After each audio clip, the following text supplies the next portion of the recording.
जय माता दी। आज देवी भागवत महापुराण की कथा में हम राजा सद्युमन की कथा तथा पुरुरवा उर्वशी उपव्याख्यान सुनेंगे। आइए सुनते हैं। सूत जी कहते हैं, एक समय की बात है, महाभाग व्यास जी मुझे पुत्र हो यह निश्चित विचार करके मेरुगिरी के रमणीय शिखर पर गए और उन्होंने कठिन तपस्या आरंभ कर दी। फिर तो चराचर संपूर्ण जगत में व्यास जी का तेज फैल गया। उसमें उनके तेज को देखकर सचीपति इंद्र डर गए। वे भगवान शंकर के पास जाकर खड़े हो गए। उनकी स्थिति देखकर भगवान शंकर ने कहा, भगवान शंकर जी बोले, देवराज पराशर नंदन व्यास पुत्र पाने के लिए कठिन तपस्या कर रहे हैं। अभी 100 वर्ष पूरे हो जाते हैं, तब मैं उन्हें सुंदर पुत्र दे दूंगा। तत्पश्चात वे जगत गुरु शंकर व्यास जी के पास गए और कहने लगे, वासवी नंदन व्यास उठो, तुम्हें संपूर्ण तेजों का साकार विग्रह, ज्ञानी, यश का विस्तार करने वाला तथा अखिल जनों का प्रिय पुत्र प्राप्त होने वाला है। सूत जी कहते हैं, भगवान शंकर की मधुर वाणी सुनकर महाभाग व्यास ने उनके चरणों में मस्तक झुकाया और वे अपने आश्रम को चले गए। बहुत वर्षों के परिश्रम से वे थक गए थे। पुत्र उत्पन्न करने के लिए जो अरणी विख्यात है, वह तो आज मेरे पास है ही नहीं। मुनिवर व्यास जी यूं सोच रहे थे, इतने में ही धृताची नाम की अप्सरा दिव्य रूप धारण किए हुए उन्हें दृष्टिगोचर हुई। उसमें वह मुनि के समीप ही आकाश में खड़ी थी।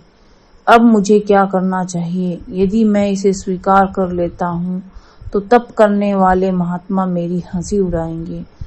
बहुत पहले नारद जी से मैं एक प्रसंग सुन चुका हूँ। उर्वशी नामक अप्सरा थी। राजा पुरुरवा उनके वश में हो गए थे। अंत में उस अप्सरा ने राजा का तिरस्कार कर दिया था। मुनियों के पूछने पर सूत जी ने पुरुरवा की कथा कहने के आग्रह को स्वीकार किया और कहा, मुनिवरों, इला के गर्भ से पुरुरवा की उत्पत्ति हुई थी। यह प्रसंग अब मैं तुम्हें सुनाता हूँ। एक समय की बात है, भगवान शंकर का दर्शन करने के लिए सनक प्रभृति ऋषिगण वहां पधारे थे। उस समय भगवान शिव भगवती उमा के साथ क्रीड़ा में मगन थे। ऋषियों को देखकर उमा अत्यंत लज्जित हो गई। अपनी प्रिया पार्वती को अत्यंत लज्जित देखकर भगवान शंकर ने उनसे कहा, तुम क्यों इतनी लज्जित हो रही हो? मैं अभी तुम्हें सुखी किए देता हूँ। वरानने, देखो, आज से कोई भी पुरुष मोहवश इस वन में पैर रखेगा तो वह तुरंत ही स्त्री हो जाएगा। महाराज सद्युमन इस बात से अनभिज्ञ थे, अतएव मंत्रियों सहित वहां वे चले गए। इसलिए सबके साथ ही उन्हें भी शाप के अनुसार स्त्रीत्व स्वीकार करना पड़ा। लज्जा के कारण उस समय उनका नाम इला पड़ गया।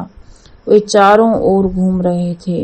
इतने में चंद्रमा के नवयुवक पुत्र बुद्ध से उनकी भेंट हो गई। फिर तो प्रेम पूर्वक दोनों का परस्पर संबंध हो गया।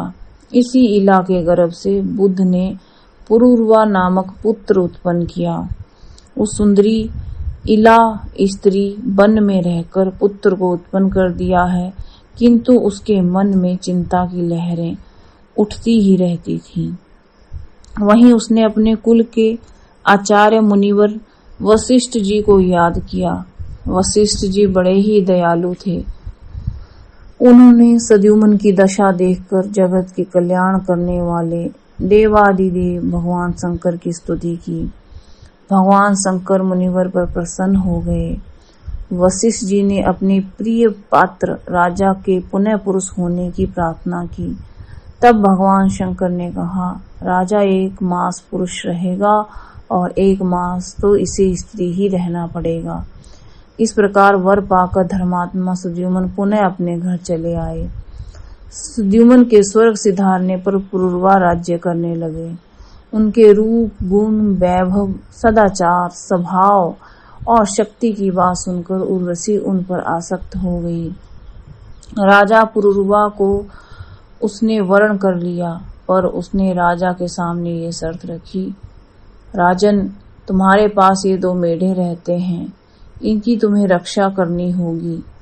मैं प्रतिदिन घृत ही खाऊंगी, इसके सिवा दूसरा कुछ भोजन ना होगा। महाराज, मैथुन के अतिरिक्त आप मुझे कभी भी नग्न नहीं देख सकेंगे। राजा ने कहा, ठीक है।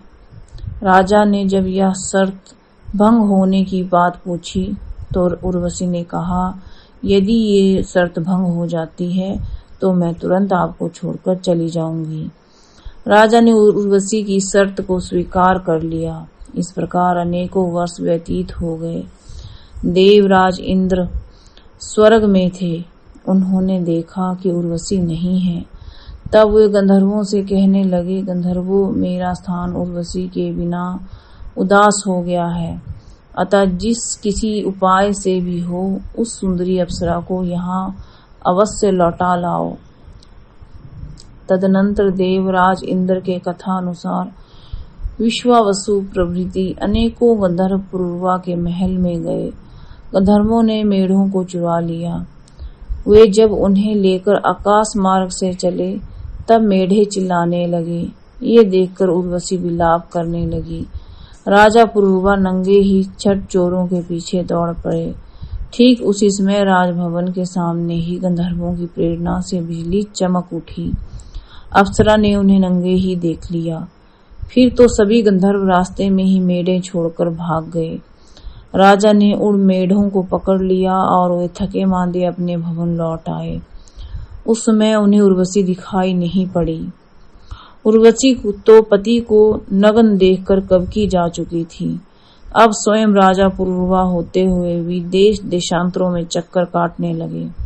उन्हें कुरुक्षेत्र में उर्वशी दिखाई पड़ी। उसे देखकर महाराज पुरुरवा कहने लगे, अरे सुंदरी, ठहरो ठहरो, मेरा चित्त तुम में लगा हुआ है। मैं तुम्हारे अधीन होकर रहता हूँ। मैंने कोई अपराध भी नहीं किया, फिर मुझ पति को छोड़कर, इस तरह तड़फाकर, घोर संकट में छोड़कर तुम्हारे लिए कहाँ तक उचित है, मुझे बताओ। इस प्रकार राजा पुरुरवा दुखी होकर विलाप कर रहे थे। तब उनसे कुंठित उर्वशी ने कहा, कौन हो तुम? महाराज, बड़े मूर्ख लगते हो। अब अपने घर जाओ और वहां के आनंदों को भोगो। मुझे लगता है कि तुम्हारी बुद्धि कुंठित हो गई है। व्यर्थ में विलाप कर रहे हो। मन में यूं विषाद करना व्यर्थ है। इस तरह समझाने पर भी महान मोह में डूबे हुए पुरुरवा को ज्ञान न हो सका। वे दुख के उमड़े सागर में गोता खाते रहे। सूत जी कहते हैं, इस प्रकार ये मैंने कथा कह दी। उर्वशी का प्रसंग बहुत ही लंबा है, फिर भी मैंने इसे थोड़े में कह दिया है। अगर आप सभी को यह कथा अच्छी लगी हो तो आप अपने जीवन में सत्कर्मों को धारण करें और दुष्कर्मों का त्याग करें। नमस्कार। माँ भगवती आपके ऊपर कृपा करे।